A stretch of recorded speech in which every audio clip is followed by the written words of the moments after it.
Welcome back. We now turn our focus to South Africa's foreign relations. During the budget vote on international relations and cooperation, the chairperson of the Portfolio Committee, Mr. Tisetso Makama, said South Africa's tenure in the UN Security Council had been marked by a number of successes. It included an adoption of a resolution seeking closer cooperation between the Security Council and regional organizations, particularly the African Union's Peace and Security Council. But in the light of the recent events, in particular Cote d'Ivoire and Libya, insufficient consultation with the regional peace and security institutions had blurred the role of the Security Council. According to Mr. Makama, individual members of the Permanent Five pursued their own national interest, often at a high risk, at a high cost and a risk to individual countries. Of particular concern is the proliferation of weapons in the Middle East and North Africa.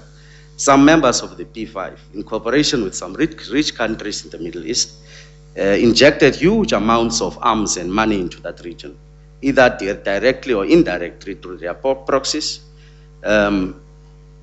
into that conflict-ridden part of the region.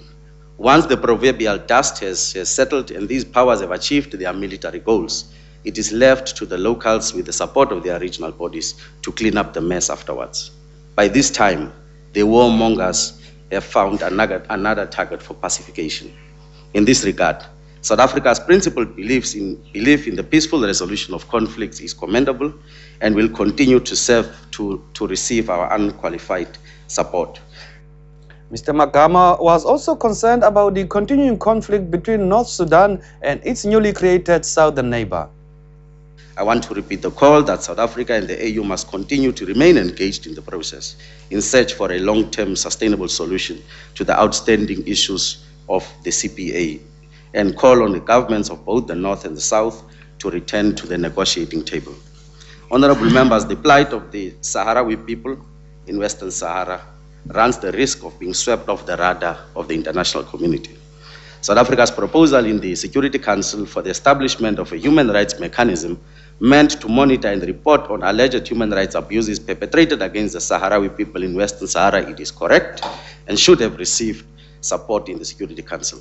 It is tragic, though, that some members of the Council, in particular the regime change architects in the P5, did not support this call. This, once again, is another proverbial elephant in the room of the multilateral system. The DA Shadow Minister of International Relations and Cooperation, Mr. Ian Davidson, said South Africa's second term in the Security Council was far more successful than the first. Turning to South Africa's agenda in Africa, Mr. Davidson said his party supported Minister Nkosazana Dlamini-Zuma's bid for the chairpersonship of the Africa Commission. But he warned there could be some risks. My concern is that she may well be rebuffed again, which may be seen as a major setback for South Africa and its African agenda. I doubt whether South Africa's apology to Nigeria in the diplomatic row over the barring of 125 Nigerians from entering South Africa is going to persuade Nigeria to change its attitude in the elections. On this issue, let me say that I think South Africa's action of barring entry to those Nigerians was entirely appropriate. There are strict visa requirements between South Africa and Nigeria, part of which is a requirement of a valid yellow fever vaccine certificate. Perhaps the Minister would explain why such an apology was issued. While South Africa's value-driven approach has met various challenges in Africa and the AU, it has managed to drive its interest agenda in such fora as the G20, BRICS and IBSA very well. Responding to the debate, the Minister of International Relations and Cooperation, Ms. Maite Nkoane Mashabane, defended South Africa's position on the war in Libya. South Africa voted positively, and we are not apologizing for doing that, for Resolution 1973. But very much in lines with responsibility to protect and responding to that. That's why we voted Resolution 1973.